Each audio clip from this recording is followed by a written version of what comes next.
والشمس وضحاها والقمر إذا تلاها والنهار إذا جلاها والليل إذا يغشاها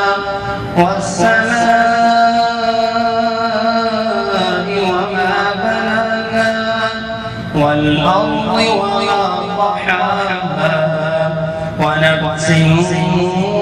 وما سواها فألهمها فجورها وتقواها قد أفلح من زكاها وقد خاب من دساها كذبت ثمود بطغواها إذ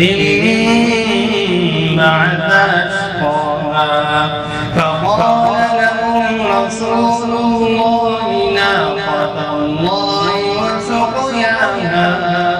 فكذبوه فعقروها فدمدم عليهم بذنبهم فسواها